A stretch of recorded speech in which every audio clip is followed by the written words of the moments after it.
Shalom Aleichem for Shabbat and more. Mishnah Yomi is holding in chapter 4 of Sotah, Mishnayot Gimel Dalet.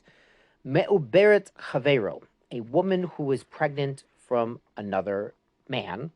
Umenikat Havero, a woman nursing the baby of another man. Now, in these situations, she's not supposed to get married. There's a rabbinic decree that for the first 24 months that this child is alive, he should be nursing, or the mother should be fully available to take care of the needs of the infant. And if she goes and gets married at this point, she won't have enough milk or enough time and resources and energy to put into this child, and his health will be in great danger. But if during this time, this woman went ahead and got married, and then she was warned not to go behind closed doors with another man, and she did so after being warned. So in these cases, lo shotot, she cannot drink the Sotah water, velo notot ketubah, and she cannot take a ketubah. Divrei Rabbi Meir. This is according to Rabbi Meir. Rabbi Meir says in such a marriage, we penalize this woman and this new husband that they cannot remain married. So he's very concerned for the welfare of the children from her original marriage. The other sages disagree. They say Yacholhu la frisha, because really he could separate from her. They remain married, but they're not living together. And after the 24 months of the nursing and the weaning are up, then they could be married, fully, living together again. So they would hold she can be a sotah and drink, because really the marriage to the second man in this case, it could go ahead once the infants from the first marriage are old enough.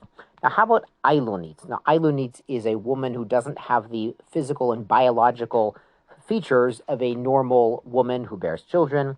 Zakena, or a woman who's already too old to bear children, or she has a medical condition where she cannot have children.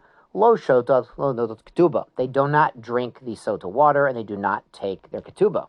Recall one of the blessings that the Kohen tells the woman is if she's innocent and she drinks the water, then she will have healthy children. That wouldn't apply here. Rabbi Eliezer does say, Yacholhu lisa isha acheret. If a man is married to one of these women, and Ailunit, Zakena, etc., he could have a second wife as well, v'lifrot librat hemena, and he can do the mitzvah of be fruitful and multiply with the second wife, and it wouldn't be forbidden for him to keep the first wife. Now, understand, the context here is a man has a mitzvah of purvu. He has to have children and build the world.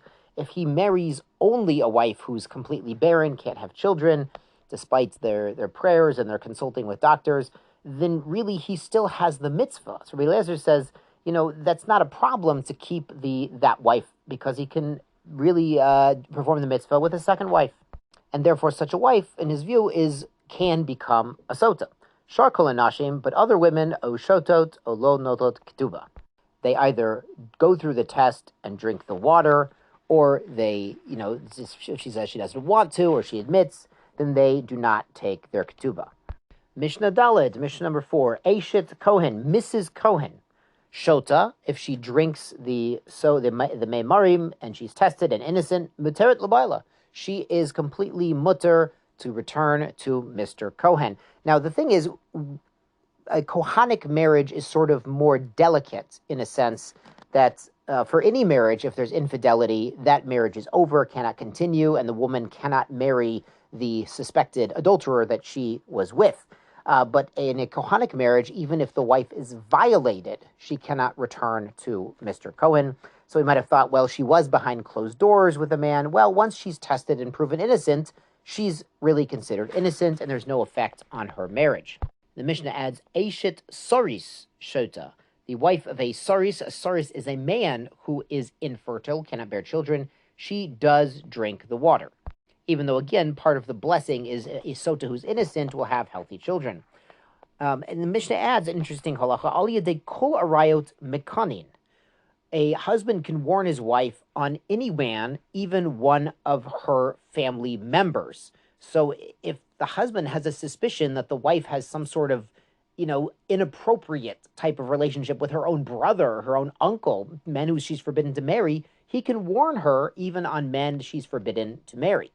And if she does indeed go in seclusion with these men, even though they're, the uncle, the family member in some sense, then she would be a full-fledged sotah.